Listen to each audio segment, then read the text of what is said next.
కావాలంటే అవి కూడా డీటెయిల్స్ ఇస్తాం. తర్వాత మనకి ఇండస్ట్రీస్ డిపార్ట్మెంట్ నుంచి ఇప్పటి వరకు రియలైజ్ అయ్యేది 59,513 జాబ్స్ అధ్యక్ష. NREDCAP నుంచి 18,567 జాబ్స్ ఫుల్ఫిల్ అయినాయి అధ్యక్ష. MSME నుంచి 2,48,906. టూరిజం సెక్టర్ నుంచి 3,075 జాబ్స్ ఫిల్ అయినాయి అధ్యక్ష. IT అండ్ ఎలక్ట్రానిక్స్ నుంచి 5,916. ఫుడ్ ప్రాసెసింగ్ నుంచి యాక్చువల్గా 20,000 అధ్యక్ష.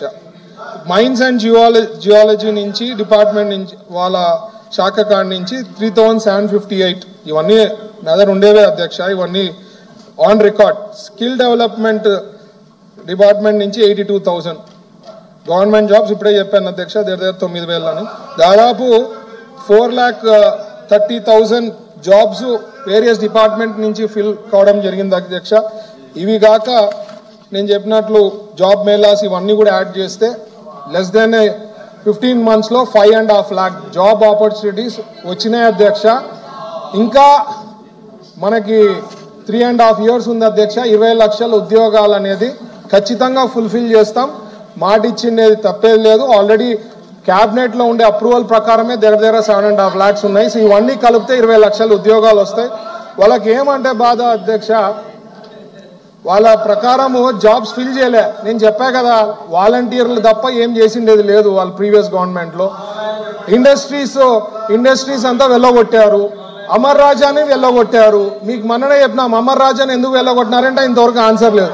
అమర్ రాజా కంపెనీ 10,000 కోట్ల పెట్టుబడులు పెట్టినారు. ఆయనతో జయగల్ల గారితో నేను మాట్లాడితే ఆఫ్ ది లైన్, భరత్ మేము ఎప్పుడు చిత్తూరు నుంచి పక్కకే పోలేదు, బట్ పోయినాము. బట్ అసలు ఒక రకంగా బెనిఫిట్ అయినట్లే, ఎందుకంటే తెలంగాణ గవర్నమెంట్ ఇచ్చిన ఇన్సెంటివ్స్ కానీ రెడ్ కార్పెట్ వెల్కమ్ చేసి చేసినారని. ఇట్లా ఎన్నో సంస్థలను ఇక్కడి నుంచి వెళ్ళగొట్టారు ప్రీవియస్ గవర్నమెంట్లో. మేమైతే 20 లక్షల ఉద్యోగాలు కంప్లీట్ చేస్తాం. ఒకవేళ సూపర్ 6లో అధ్యక్ష మేము 10 లక్షల ఉద్యోగాలు కూడా చెప్పిండొచ్చు. బట్ 20 లక్షల ఉద్యోగాలు ఎందుకు చెప్పినామంటే ఖచ్చితంగా ఫుల్ఫిల్ చేయగలుగుతాం అనే ఉద్దేశంతోనే ఆ మాట ఇవ్వడం జరిగింది. ఖచ్చితంగా ఫుల్ఫిల్ చేస్తామని చెప్తున్నా. ఇవన్నీ ఆన్ రికార్డ్, ఇవన్నీ ఇచ్చిన ఫ్యాక్ట్స్ అండ్ ఫిగర్స్ అధ్యక్ష. Thank you. మంత్రివర్యులు రాంప్రసాద్ రెడ్డి గారు. ధన్యవాదాలు అధ్యక్ష. సూపర్ 6లో భాగమైన శ్రీశక్తి పథకాన్ని రాష్ట్రంలో అమలు చేస్తున్న మా ప్రభుత్వానికి, మా గౌరవ ముఖ్యమంత్రి గారికి, అలాగే ఈ పథకాన్ని ఆదరిస్తున్న మహిళామూర్తులందరికీ ఈ సభ ద్వారా ధన్యవాదాలు.